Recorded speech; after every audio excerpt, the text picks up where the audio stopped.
Rubber mats breathed a faint smell of cleaner as the cadre called the class to the training bay at the Joint Readiness Training Center. Fort Johnson, Louisiana. Close quarters day meant short distances and strict safety habits. SSG Maya Thompson stood near the edge of the mat, compact and steady. Hair in a tight bun that met AR 670 to 1. A pale scar marked her right shoulder from a fast rope accident long before this course, and her eyes tracked movement with quiet intent. CDR Eric Lawson walked in with the easy stride of a U.S. Navy SEAL who had finished Bud S years ago. Around 35, students looked up. A mix of SEALs, Rangers, Marine Raiders, and AFSOC personnel. Confidence filled the space as the first drill formed. Then it broke. Lawson stepped close and drove an open palm strike into Maya's shoulder without a safety brief or consent. A clear breach of what the class had reviewed for contact work. Her response followed the book and nothing more. She took the strike on structure, shifted the angle, and stole balance with timing that looked simple only because it was precise. His weight went forward and she turned. Hip throw clean and controlled. Then settled to an armbar control with space for the joint and zero intent to injure. She released and created distance. 4 seconds had passed and the room held its breath. Minimum effective force said enough. Credentials had entered the room. Standards had just spoken. The Joint Readiness Training Center at Fort Johnson, Louisiana serves as a proving ground where units validate readiness before deployment. Brigades and small teams cycle through realistic scenarios that blend conventional formations with special operations elements under one roof. The cadre shape the lanes, observe performance, and record lessons so commanders can adjust training and resources through the chain of command. It is a serious place that measures results, not stories. Within this course, SSG Maya Thompson arrives on a 4-month detail as an Army Combatives instructor. Her official record lists training development and does not disclose previous classified locations, which is normal for work tied to sensitive programs. She presents a precise appearance that aligns with AR 670 to 1 and teaches with a focus on fundamentals that can be repeated under stress. Her medical care and earlier assignments would have routed through places like Womack Army Medical Center. A reminder that injuries and recovery are part of the profession. CDR Eric Lawson serves as an 05 U.S. Navy SEAL instructor, a graduate of BUD-S with multiple deployments and broad joint experience. His duty here is to teach, mentor, and evaluate students alongside instructors from other branches, not to dominate the room. In close quarters combat, safety is non-negotiable and begins with a brief that defines roles, contact levels, and protective equipment, role-player tasks, mouth guards, headgear, gloves, and controlled impact. Keep learning intense but responsible. Every contact must follow the plan and stay inside the rules that were briefed. Unscripted strikes violate professional standards and put the training mission at risk. The purpose of this course is to produce techniques that students can apply under fatigue and pressure, regardless of unit patch. The story you are watching respects every community and critiques the behavior that breaks trust. Because in this place, credentials do not outrank standards. Maya Thompson grew up in a small house outside Fort Liberty, where morning runs and boot polish felt normal. Her father, CSM Thomas Thompson of the 75th Ranger Regiment, spoke little and lived the standard. And her mother worked long shifts at Womack Army Medical Center. Maya learned early that uniforms are earned every day and that attention to detail matters. From a squared-away room to hair that would later meet AR 670 to 1. Quiet professionalism was not a slogan in that home. It was the rhythm. She enlisted at 19 and chose military police to prove herself fast. When policy opened the door, she reclassed to infantry without fanfare and put in for Ranger School. In 2016, she entered one of the early integrated cohorts and passed by meeting the same demands as everyone else. No shortcuts, just blisters, blistering pace, and a steady refusal to quit. From 2019 to 2022, she worked near Fort Liberty on a training doctrine effort as a subject matter expert for hand-to-hand skills. The focus was simple and hard. Techniques that could be taught quickly, retained under stress, and reproduced across different bodies.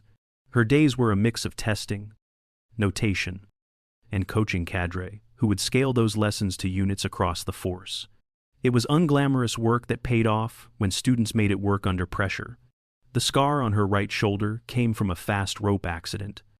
Roughly 40 feet of unplanned descent that ended with surgery and 6 months of rehab. She rebuilt grip strength, range of motion, and patience, then returned to finish the assignment.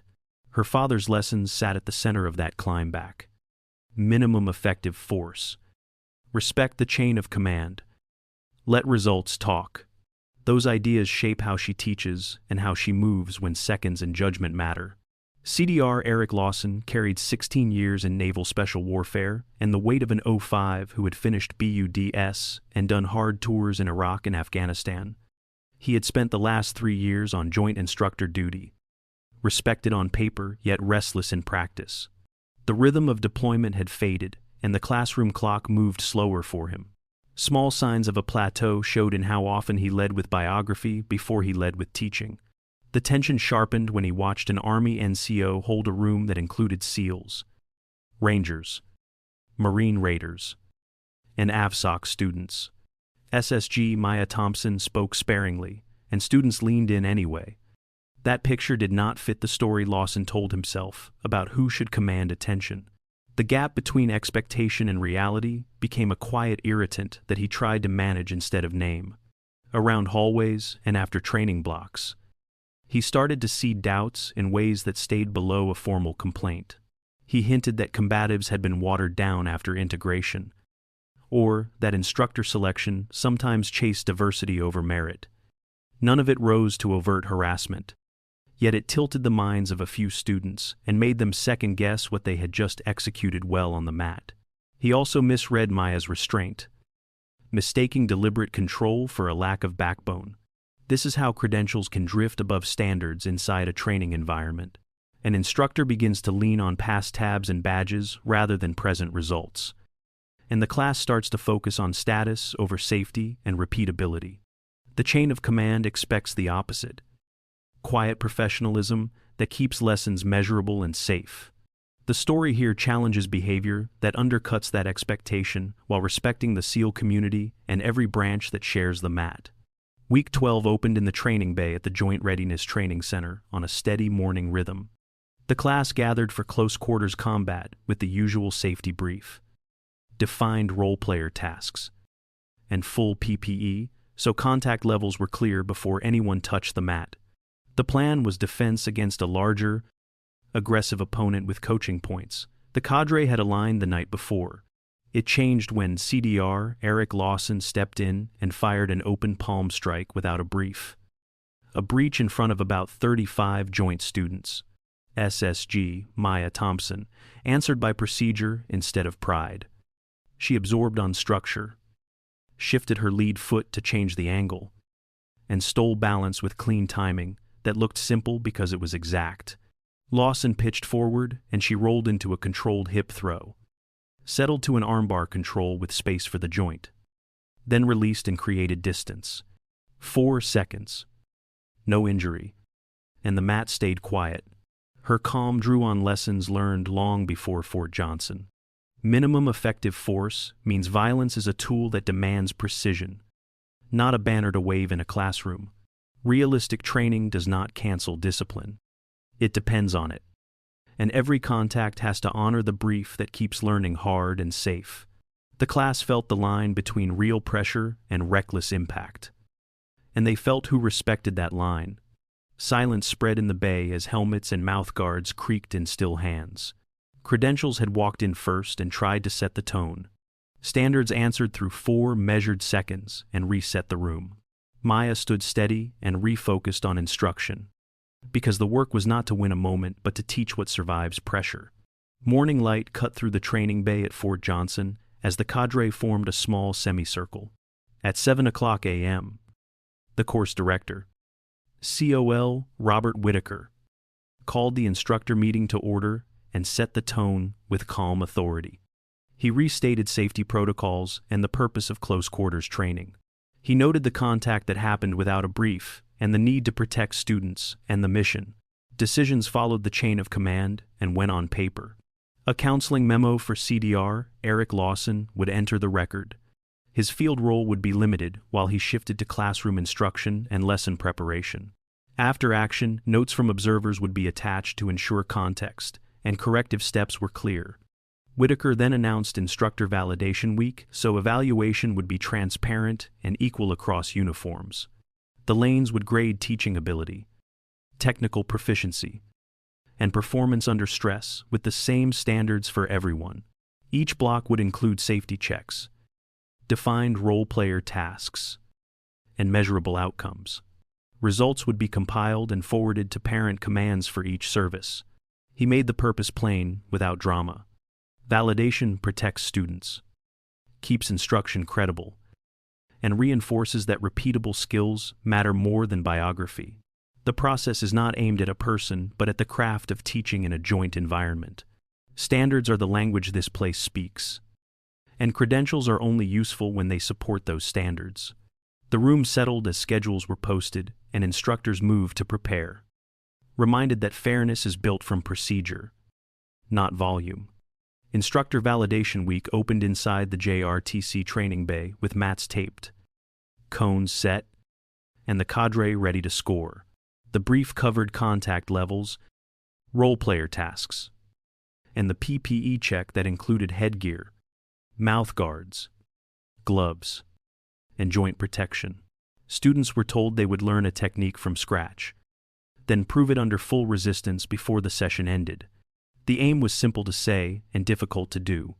CDR Eric Lawson selected a weapon retention sequence for a duty pistol using a bright training pistol and a dummy magazine. The steps were precise and numerous, including thumb placement, grip swaps, elbow wedges, body turns, and a finish to reestablish control. Under light resistance, the sequence looked sharp, but details began to slip once partners pushed to full force. Students lost the grip at step 3 or 4 and could not recover position when the role player surged. SSG Maya Thompson chose a simplified path that started with a grip break and moved to clinch entry using structure and angles. She framed at the wrist, cut an angle with the lead foot, and built pressure through hips rather than speed. She kept coaching cues short so students could hear and execute while breathing hard. When resistance increased, pairs repeated the sequence cleanly and maintained safe spacing with the role player. The evaluators marked outcomes, not style points. Teachability and repeatability carried the grade because those qualities survive stress across units and body types. By the end of the block, hesitation turned into quiet confidence, and the class began to trust that accuracy in terms like magazine and accuracy in movement lead to the same place.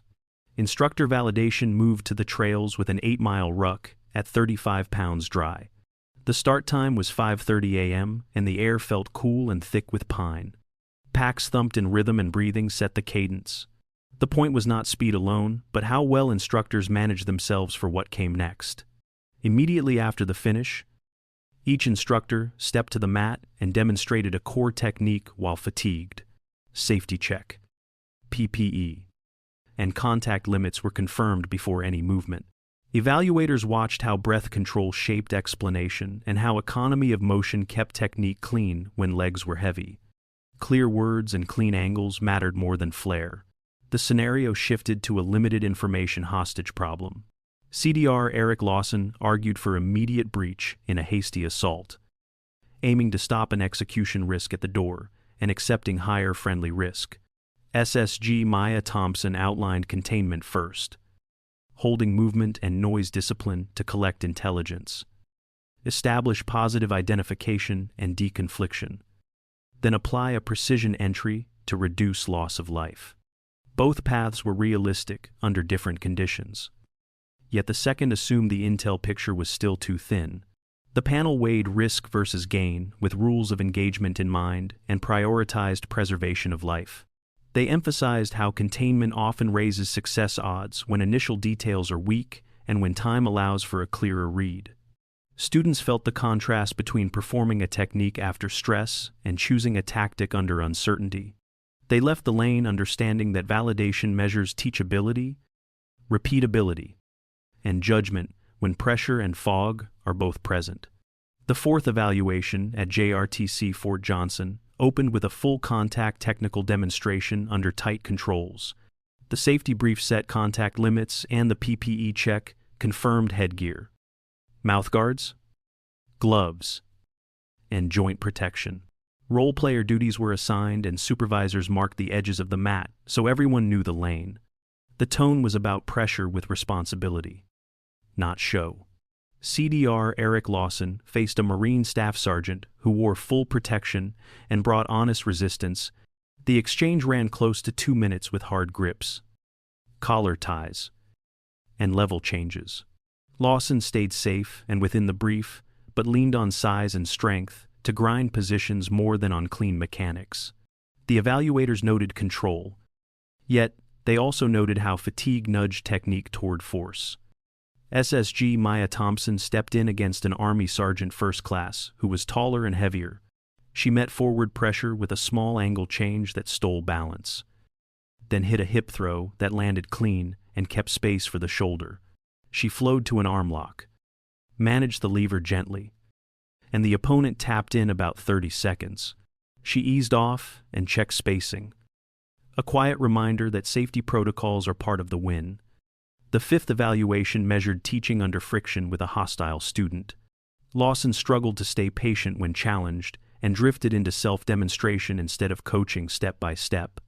Maya invited the skeptical student to attack at maximum effort inside the safety brief, showed 3 control variants, then coached him to reproduce them on another partner. The room grew still as people saw the difference between winning alone and teaching others to win.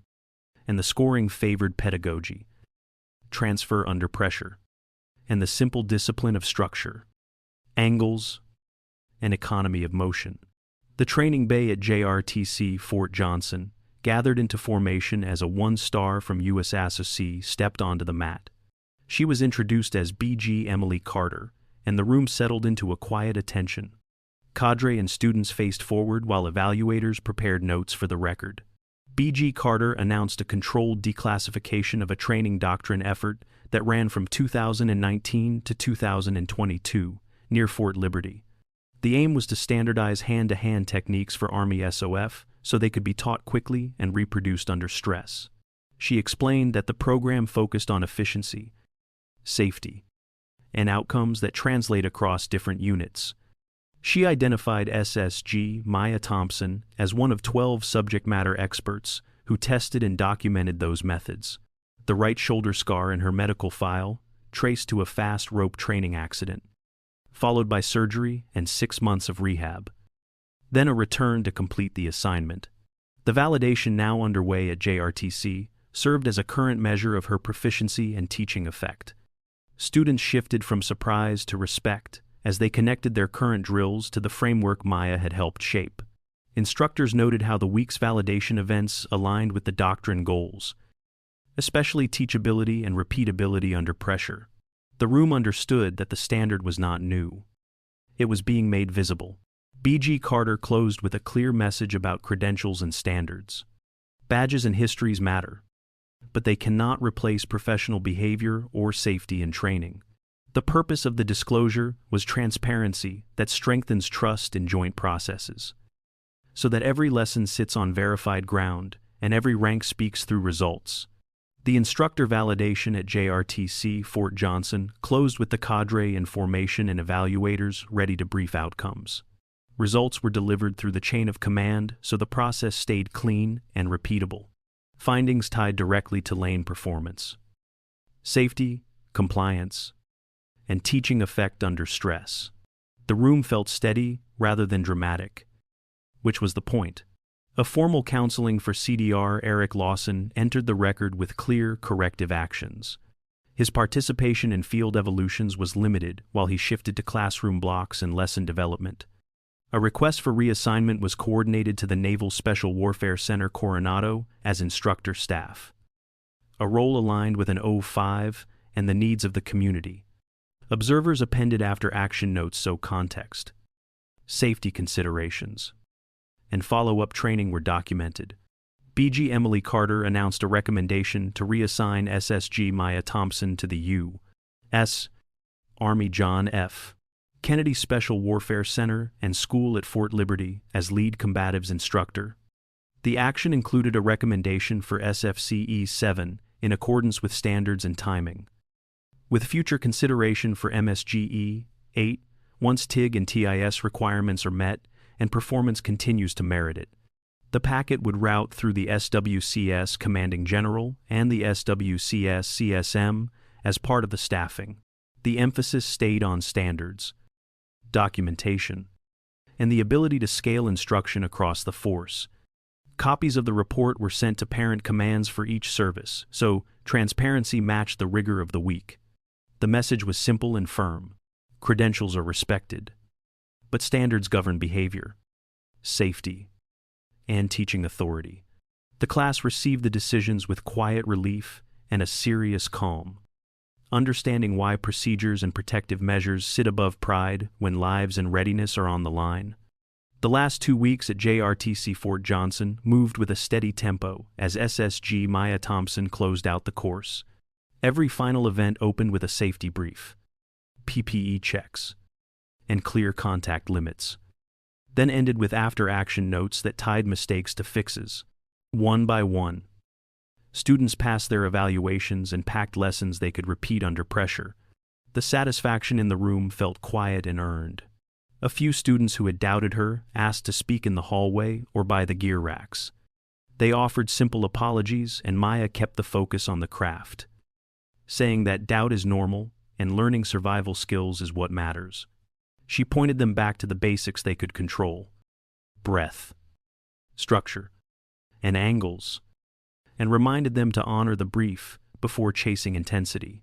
The mood stayed respectful and practical. One calm morning brought an email from CDR Eric Lawson. He acknowledged the gap he had kept between credentials and competence and stated his intention to serve as instructor staff at the Naval Special Warfare Center Coronado. Maya archived the note without reply, not from spite, but because the work ahead would show more than any message. She hoped he would do exactly what he had written. She loaded her car and drove from Fort Johnson to Fort Liberty for in processing at the UNSS Army John F. Kennedy Special Warfare Center and School. She checked in with the commanding general and the SWCS CSM, received a class schedule, and walked the training floor. Mats were checked, PPE bins sorted, and the plan confirmed to brief first, verify second, then raise intensity. She stepped into the new space with a checklist habit and a calm belief that standards come before names. And that quiet is the foundation of results. In processing at the U.S. Army John F. Kennedy Special Warfare Center and School began with a quiet check of badges, rosters, and lockers. The commanding general, a major general, and the SWCS CSM welcomed SSG Maya Thompson with a short review of the class schedule and safety standards. The message was simple and clear: teach well, protect people, and build skills that last under stress. Her class held 12 instructor candidates, all senior NCOs from Rangers, Green Berets, SEALs, and Marine Raiders. Each carried combat time and strong opinions about method, yet the room felt respectful. Maya outlined the road ahead in plain terms. Every block would prove teachability and repeatability before speed or force mattered. She reinforced the order of operations that would guide the course. Safety brief first, PPE checks second, confirm contact limits, then raise intensity only as planned. She spoke about the doctrine she had helped develop near Fort Liberty and how it would shape drills in this room. The focus was on standards that transfer across units, not on the resume that brought anyone here. The first lesson started with structure, angles, and economy of motion. Maya kept coaching cues short so students could move while listening. Frame here. Step there. Load the hips. And build pressure without rushing. Partners felt the technique land and then repeat with less effort, which was the point. She closed the hour by reminding them that credentials open a door, while standards decide who can teach others to walk through it. For many people outside the military, the story at JRTC Fort Johnson connects because it feels human first. You see a room full of professionals trying to get better before real missions. You see a mistake that cuts against shared rules, then a calm correction that puts safety back on track. It reminds us that skill without discipline can hurt the very people training to protect us. The lesson is not about one branch against another. It respects SEALs, Rangers, Marine Raiders, AFSO, and every soldier on the mat. It calls out behavior that ignores the standards everyone agrees to follow. That difference matters because trust is the currency inside any team. This is where SOP, the safety brief, and PPE come into focus. They are not red tape. They are the fence that keeps intensity from turning into injury. And the reason validation events exist. When a class sees those guardrails honored, relief shows up, pride follows, and fairness feels real. There are 3 emotional beats most viewers share. First comes frustration when a rule is skipped. Then comes a small rush when the standard speaks louder than ego. Finally, there is a warm quiet when the system addresses the issue and moves forward with clarity. That rhythm exists at work and at home too. Credentials can open a door, but standards are what keep people safe and successful. Calm action can beat loud confidence, especially when the stakes are real. If a standard once saved a situation in your life, share it and tell us what changed. Carry the habit of brief first, check second, then turn up the pressure only when it is safe to do so. This is the open and close call to action built around one simple idea. Credentials get you in the room, standards let you stay. If this story moved you, share a moment when a standard made the difference and drop a question you want the next class to answer. A few technical anchors must stay correct for the script. Use JRTC at Fort Johnson and Fort Liberty for locations. Keep AR 6701, Bud, S. Cadre, and close quarters combat accurate in wording. Womack Army Medical Center belongs to Fort Liberty and references medical care, not training lanes. Follow the chain of command in every scene. Say magazine rather than clip when handling a duty pistol or an AR platform. Show a safety brief, PPE checks, and a defined role player before any contact. Do not show unscripted strikes or contact outside the agreed level. Capture personnel actions as they would happen. CDR Eric Lawson receives formal counseling and a reassignment to the Naval Special Warfare Center Coronado as instructor staff, which fits an 05.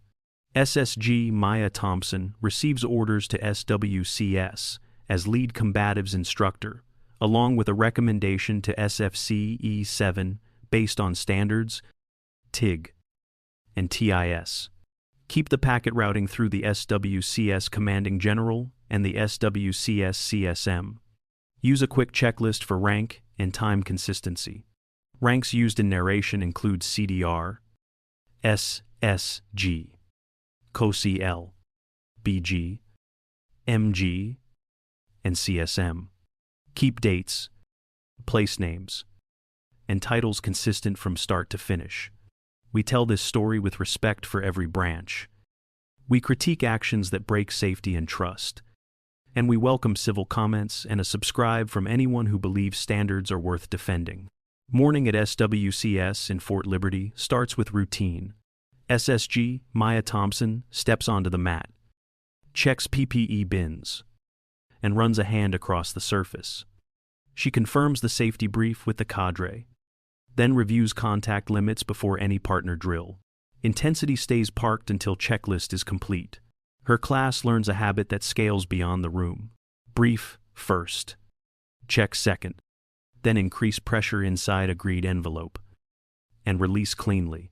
The memory of 4 seconds at JRTC Fort Johnson lives here as method. not legend. A lesson in minimum effective force and respect for people. Small habits create big safety and reliable skill in a joint force that depends on trust. Maya cues structure, angles, and economy of motion, and room moves with breath. No one chases drama. They chase standards that hold under stress and time. The standard is the standard. Carry it to your work and your life, and let it speak louder than any title.